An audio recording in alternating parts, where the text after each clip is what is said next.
사랑하는 초업제일교회 성도 여러분, 유튜브 시청자, 구독자 성도 여러분 반갑습니다. 김정빈 목사입니다.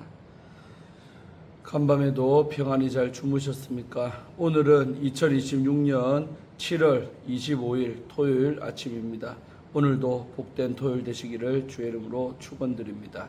제가 기도하고 오늘의 말씀 묵상을 시작하겠습니다. 하나님 감사합니다. 간밤에도 지켜주시고 또 저희들 이렇게 새날을 선물로 주셔서 감사합니다. 오늘도 우리에게 선물로 주어진 이 하루를 하나님의 뜻대로 살게 하시고 하나님의 영광 위에 살아가는 저희들 되게 하여 주옵소서. 이 시간도 하나님 말씀을 묵상하오니 하나님 말씀을 묵상할 때 나를 향한 주의 음성 듣게 하시고 나를 향한 하나님의 마음을 느끼게 하시고 나를 향한 아버지의 뜻이 무엇인지 분별하여 깨달을 수 있도록 도와주시옵소서. 지혜를 주시옵소서. 이 시간을 성령 하나님께 의탁하옵고 우리를 죄에서 구원하신 예수님 이름으로 간절히 기도드리옵나이다. 아멘. 할렐루야. 좋은 아침입니다. 함께 말씀 묵상하실 본문은 에스겔서 30장 10절부터 26절까지 17절의 말씀입니다. 우리 한배 개역 개정판으로 다 같이 읽도록 하겠습니다. 주 여호와께서 이같이 말씀하셨느니라. 내가 또 바벨론의 느부갓네살 왕의 손으로 애굽의 무리들을 끊으리니 그가 여러 나라 가운데 강포한 자기 군대를 거느리고 와서 그 땅을 멸망시킬 때에 칼을 빼어 애굽을 쳐서 죽임 당한 자로 땅에 가득하게 하리라. 내가 그 모든 강을 마르게 하고 그 땅을 악인의 손에 팔겠으며 타국 사람의 손으로 그 땅과 그 가운데 있는 모든 것을 황폐하게 하리라. 나 여호와의 말이니라. 주 여호와께서 이같이 말씀하셨느니라. 내가 그 우상들을 없애며 신상들을 높 가운데에서 부수며 애굽 땅에서 왕이 다시 나지 못하게 하고 그 땅에 두려움이 있게 하리라. 내가 바드로스를 황폐하게 하며 소안에 불을 지르며 노나라를 심판하며 내 분노를 애굽의 견고한 성읍 신에 쏟고 또 그 노나라의 무리를 끊을 것이라. 내가 애굽에 불을 일으키리니 신나라가 심히 근심할 것이며 노나라는 찢겨 나눌 것이며 높나라가 날로 대적이 있을 것이며 아웬과 비베셋의 장정들은 칼에 엎드러질 것이며 그 성읍 주민들은 포로가 될 것이라. 내가 애굽의 멍에를 꺾으며 그 교만한 권세를 그 가운데에서 그치게 할 때에 드합 느에스에서는 날이 어둡겠고 그 성읍에는 구름이 덮일 것이며 그 딸들은 포로가 될 것이라. 이같이 내가 애굽을 심판하리니 내가 여호와인 줄을 그들이 알리라 하셨다 하라. 11째 해 첫째 달 7째 날에 여호와의 말씀이 내게 임하여 이르시되 인자야 내가 애굽의 바로 왕의 팔을 꺾었더니 칼을 잡을 힘이 있도록 그것을 아주 싸매지 못하였고 약을 붙여 싸매지도 못하였느니라. 그러므로 주 여호와께서 이같이 말씀하셨느니라.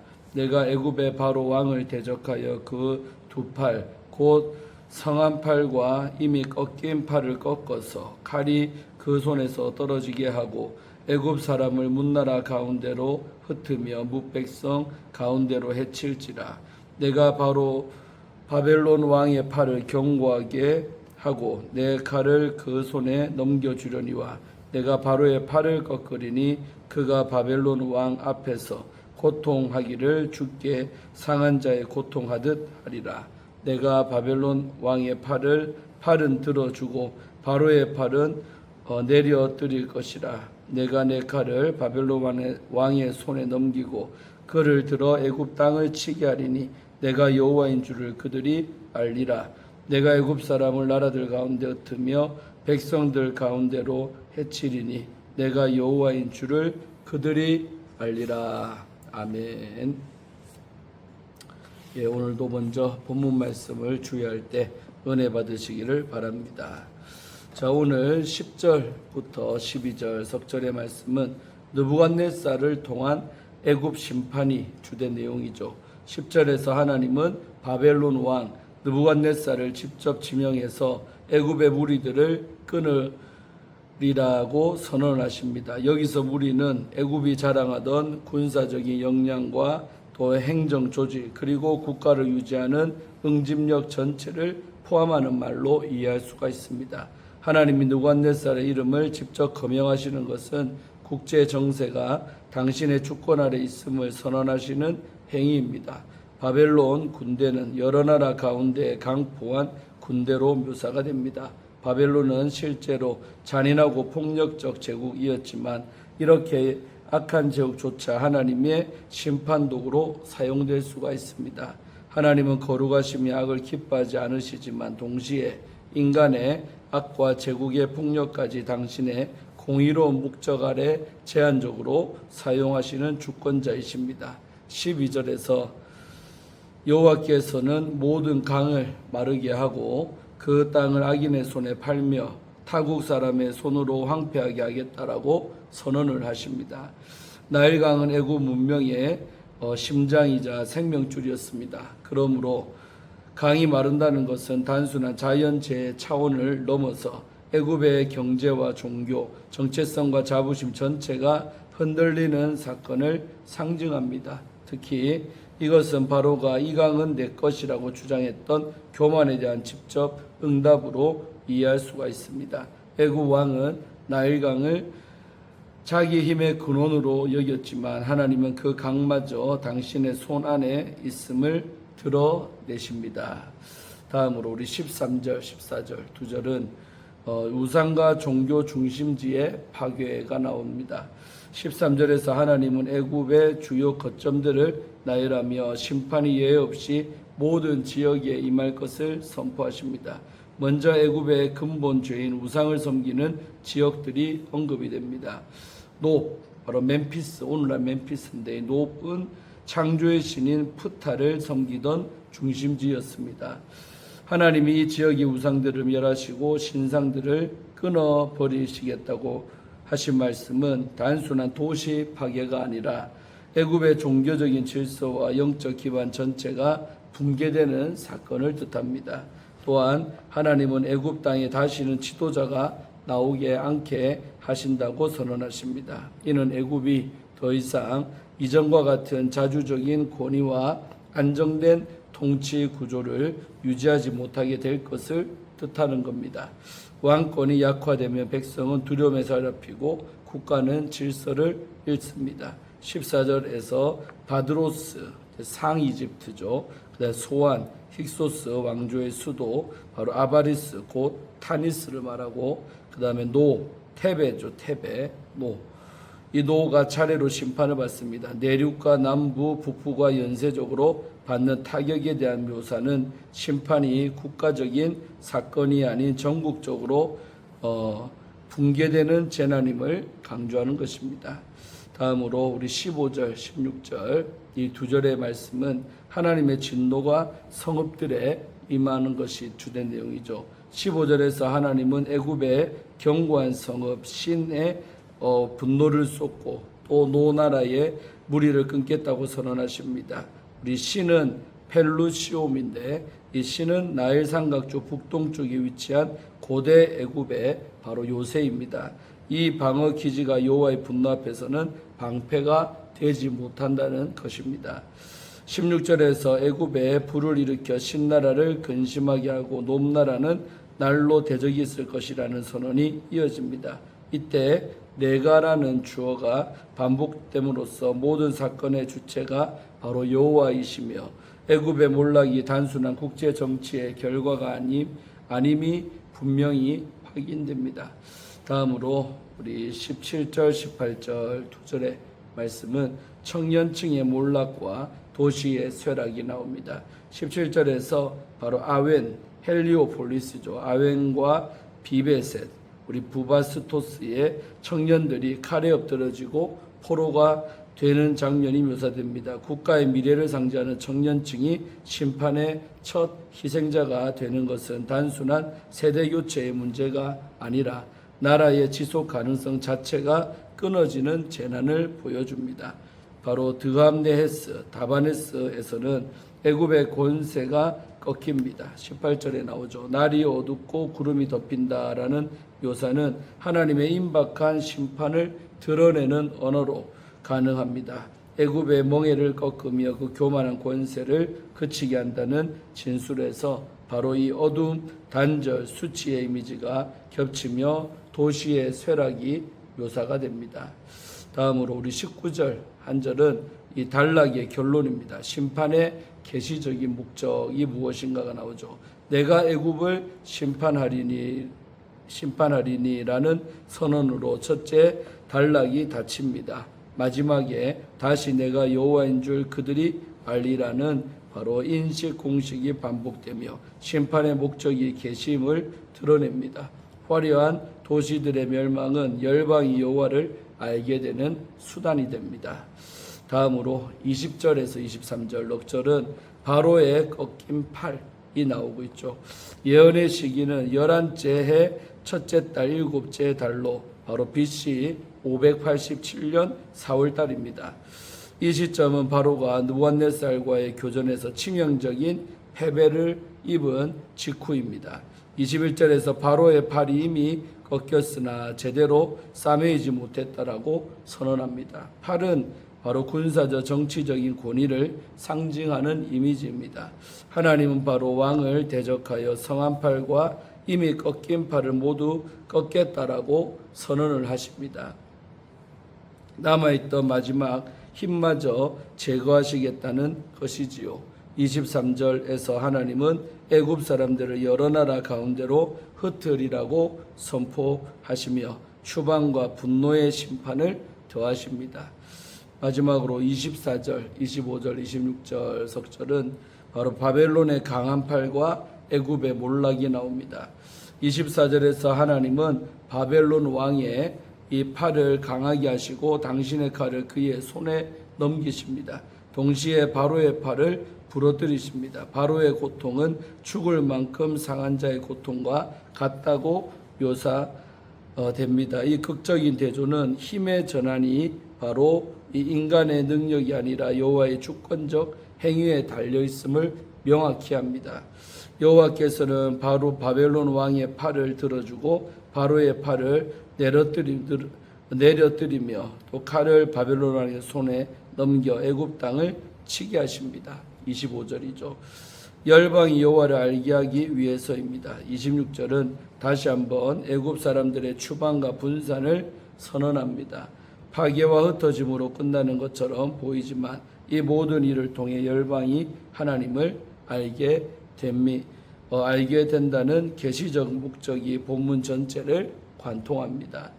유다에게 애굽의 팔은 구원의 팔처럼 보였으나 하나님은 그것을 부러진 팔로 규정을 하셨습니다. 아멘. 예, 주에는 이렇게 마치고요. 꺾이는 팔, 무너지는 제국이라는 제목으로 함께 말씀 나눌 때 오늘도 은혜 받으시기를 바랍니다. 오늘 본문은 애굽을 향한 심판의 메시지입니다. 애굽의 군사력은 고대 근동세계에서 두려움의 대상이었습니다. 그러나 그 모든 힘은 바벨론 앞에서 무너질 것입니다. 하나님이 친히 바로의 팔을 꺾으셔서 애굽의 성읍들이 황폐해질 것입니다. 애굽의 멸망은 고대의 사건으로 끝나지 않습니다. 오늘 우리도 각자의 애굽을 의지하며 살아갑니다. 스스로의 힘을 의지하던 제국의 몰락 앞에서 우리는 무엇을 붙들고 서야 하겠습니까? 첫째로 악한 도구조차 사용하시는 하나님. 10절에서 12절 말씀이죠. 에스겔은 하나님이 바벨론을 통해 애굽의 무리를 끊으실 것을 선포합니다. 이 짧은 단락 안에서 내가 행하리라는 표현이 반복됩니다. 바벨론이 애굽을 치는 것처럼 보이지만 실제로 그 배후에서 역사하시는 분은 바로 하나님이십니다. 바벨론 군대는 당시 정복한 민족을 무자비하게 학살하고 포로들을 잔혹하게 다루었습니다. 하나님은 바로 그 악한 바벨론을 심판의 도구로 사용을 하십니다. 바벨론의 손을 통해 애굽 땅을 황폐하게 하신다는 선언은 하나님이 인간의 선악 기준을 뛰어넘어 당신의 목적을 이루신다는 것을 잘 보여줍니다. 우리는 때로 세상의 악한 세력이 번성하는 것을 보며 하나님의 뜻을 의심합니다. 그러나 하나님은 우리가 악하다고 여기는 것조차 당신의 목적을 위해 사용하실 수 있는 분입니다. 우리의 판단을 넘어서 역사하시는 하나님의 주권을 신뢰하시며 모든 상황 속에서 그분의 선하신 뜻을 구하는 우리 성도님들 되시기를 축복합니다. 두 번째로 예외 없이 심판하시는 하나님입니다.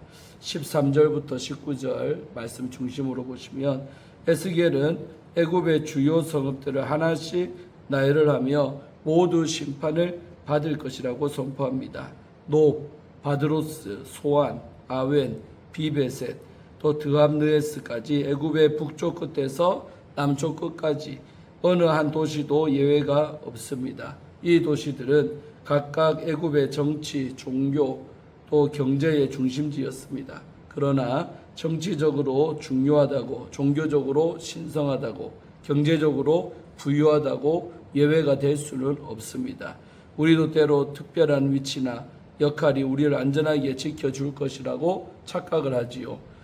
교회 안에서 오랜 직분을 맡았다고, 또 많이 헌신해 왔다고, 중요한 사역을 감당해 왔다고 하나님의 말씀 앞에 예외가 되지는 않습니다. 자신의 위치나 역할이 아닌 하나님의 말씀에 순종하는 것만이 참된 우리의 안전을 보장함을 기억하며 겸손히 하나님 앞에 서는 성도님들 되시기를 기도합니다. 셋째로 교만한 자를 완전히 꺾으시는 하나님. 우리 20절에서 26절까지 중심으로 보면 본문에서 에스겔은 바로의 팔이 꺾이는 장면을 묘사합니다. 바로의 팔은 애굽의 군사력을 상징합니다. 하나님은 이미 한 팔을 꺾으셨습니다. 애굽이 유다를 구하려 바벨론에 맞섰다가 패퇴했을 때입니다. 그러나 하나님은 이것으로 끝내지를 않으셨습니다. 나머지 성한 팔까지 꺾으실 것입니다. 그리고 바벨론의 팔을 강하게 하실 겁니다. 스스로 신이라고 선언하며 애굽에 힘을 자랑했던 바로는 결국 철저히 무력한 존재로 전락하고 말 것입니다. 교만은 반드시 완전한 굴복으로 끝납니다. 우리도 때로는 하나님께 굴복하기보다 내 방식으로 해결하려고 고집을 꺾지 않습니다. 그러나 하나님이 강제로 그것을 꺾으시기 전에 그분 앞에 내 힘을 내려놓고 자발적으로 굴복해야 합니다. 내 힘의 한계를 인정하고 하나님 앞에 먼저 무릎 꿇는 성도님들 되시기를 바랍니다. 사랑하는 우리 초업제일교회 성도 여러분, 유튜브 우리 성도님들, 하나님이 애굽을 꺾으신 이유가 무엇이겠습니까?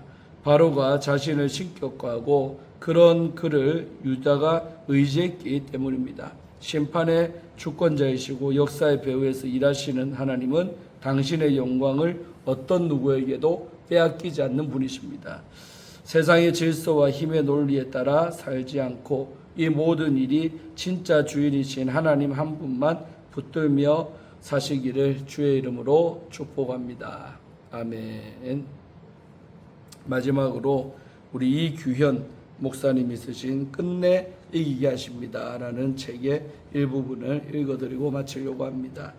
사람이 우상을 만들었습니다. 사람은 무엇이든 우상으로 바꿀 수가 있습니다. 종교개혁자 우리 존 칼뱅은 사람의 마음은 우상을 만들어내는 우상 공장이라고 말을 했습니다. 현대사회는 우상사회입니다. 고대사회에서는 신전을 짓고 거대한 동상을 세웠습니다. 그러나 오늘날에는 전혀 다른 형태의 우상이 등장합니다. 지금은 우상의 종류가 더 많아졌습니다. 더 은밀해지고 다양해졌습니다. 눈에 보이지 않는 우상도 많습니다. 사람의 내면에 우상이 있기 때문입니다. 사람들은 무엇이든 우상으로 만들려고 합니다. 사람이 만든 우상이 사람의 마음을 지배합니다. 이처럼 자기가 만든 우상의 지배를 받는 세상입니다. 그래서 팀 켈러 목사님은 내가 만든 신에서 내가 만든 신은 반드시 나를 배신한다고 했습니다. 사람은 자기가 만든 우상을 숭배합니다. 그런데 우상은 사람을 만족시키지 못합니다. 사람을 불행하게 합니다. 삶을 무너뜨립니다. 거짓된 길로 인도합니다. 그래서 헛된 것을 계속 찾게끔 합니다. 우리는 예배의 대상이 누구인가를 생각해야 합니다. 에덴 동산에서 뱀은 하와에게 너희가 그것을 먹는 날에는 너희의 눈이 밝아져 하나님과 같이 되어 선악을 알 줄 하나님이 아심이니라고 유혹을 했지요. 이것은 네가 하나님이 되라는 의미입니다. 사람들은 자신이 하나님이 되기 위해 돈과 권력을 가지려고 합니다. 사람들은 하나님이 없는 존재가 되려고 합니다. 그러므로 오늘날 신흥 종교의 교주는 바로 자아입니다. 오늘날 하나님 경쟁 상대는 나입니다. 이것은 마귀가 원하는 것입니다. 아멘. 오늘 이것으로 큐티를 마치겠습니다.